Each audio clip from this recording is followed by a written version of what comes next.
Assalamualaikum warahmatullahi wabarakatuh. Bismillahirrahmanirrahim. Alhamdulillahi rabbil alamin. Wassalatu wassalamu ala asrafil anbiya'i wal mursalin wa ala alihi wa sahbihi ajma'in. Amma ba'du. Sahabat beriman yang dimuliakan Allah Subhanahu wa taala, ini adalah tanda di mana Allah Subhanahu wa taala sedang menghapus dosa-dosamu. Kita sebagai manusia pasti pernah melakukan perbuatan dosa, baik perbuatan yang disengaja maupun tidak disengaja. Dosa dan pahala yang kita dapat akan menjadi amalan kita nanti ketika kita sudah meninggal dunia, dan akan ditimbang amalan dosa dan pahala yang sudah kita dapatkan.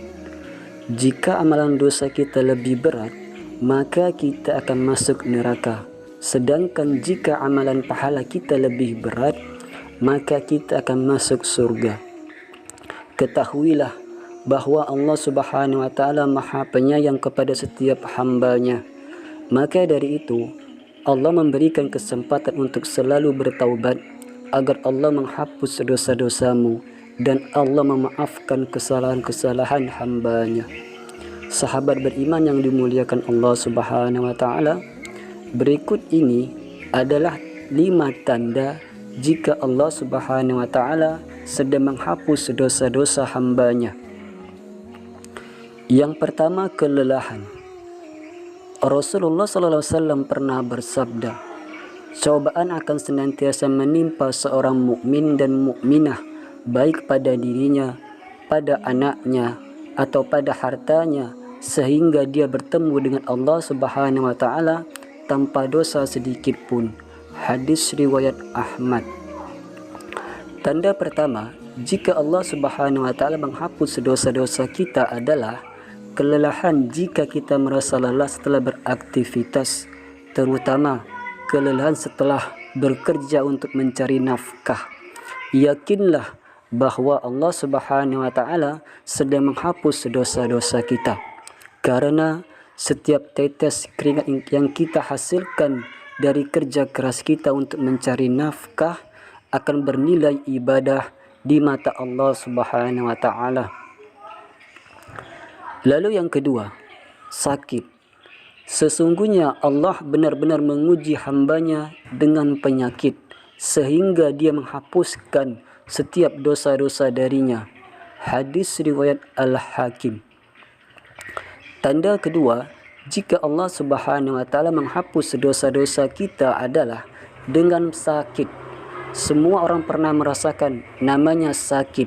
Bahkan bagi sebagian orang pernah merasakan sakit yang luar biasa dan berlangsung lama. Namun, jika kita saat merasakan sakit tersebut mampu bersabar dan tidak mengeluh atas ujian yang tersebut, maka Allah sedang menghapus dosa-dosa kita. Apakah orang yang sudah mati kemudian kami hidupkan dan kami berikan kepadanya cahaya yang terang? Dengan cahaya itu dia dapat berjalan di tengah-tengah masyarakat manusia serupa dengan orang yang keadaannya berada dalam kegelap gulita, yang sekali-sekali tidak dapat keluar daripadanya. Al-Quran Surat Al-An'am ayat 122. Lalu yang ketiga, kekhawatiran. Jika Allah Subhanahu wa taala menghapus dosa-dosa kita adalah kekhawatiran, karena dengan kita menyerahkan segala urusan yang kita hadapi kepada Allah, hati kita akan menjadi jauh lebih tenang. Sebab apa yang Allah Subhanahu wa taala berikan kepada hamba-Nya adalah yang paling terbaik. Lalu yang keempat, gangguan dan musibah. Gangguan tanda Allah Subhanahu wa taala menghapus dosa-dosa kita. Jika saat kita sedang melakukan kegiatan sesuatu, terutama kegiatan yang memiliki manfaat baik untuk diri kita dan orang lain, namun saat melakukannya kegiatan tersebut banyak gangguan yang datang dan menghalang-halanginya, maka bersabarlah dan ikhlas, niscaya Allah Subhanahu wa taala menghapus dosa-dosamu pada saat itu juga.